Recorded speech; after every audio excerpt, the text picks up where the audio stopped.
പിണറായി വിജയൻ സ്വാമികളും വാസവൻ സ്വാമികളും പലതും പറയുന്നുണ്ട് ശബരിമലയെ ബന്ധപ്പെടുത്തി. ഇതൊക്കെ ഈ സാധാരണ വിശ്വാസികൾ വിശ്വസിക്കുമോ? അതാണ് പ്രശ്നം.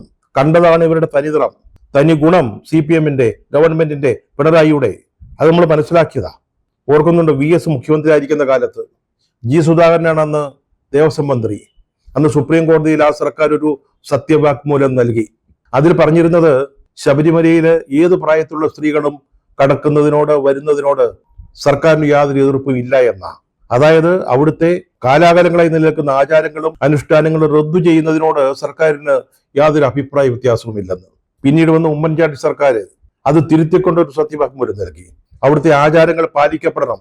10-നും 50-നും ഇടയ്ക്ക് വയസ്സ് പ്രായമുള്ള സ്ത്രീകൾ അവിടെ കടക്കുന്നത് ശരിയല്ല. അതിനെ സർക്കാർ അനുകൂലിക്കുന്നില്ല. പക്ഷെ പിന്നീട് പിണറായി സർക്കാർ വന്നപ്പോൾ ആ സത്യവാങ്മൂലം തിരുത്തി. എന്നിട്ട് VS-ന്റെ കാലത്ത് കൊടുത്ത അതേ സത്യവാങ്മൂലം ഏത് പ്രായത്തിലുള്ള സ്ത്രീകളും ശബരിമലയിൽ എത്തുന്നതിന് സർക്കാരിന് വിരോധമില്ല എന്ന് പറഞ്ഞു. അതുമാത്രമല്ല, UDF-ന്റെ സത്യവാങ്മൂലം തള്ളിക്കളയണമെന്നും പറഞ്ഞു. അങ്ങനെയാണ് സുപ്രീം കോടതി വിധി വന്നത്.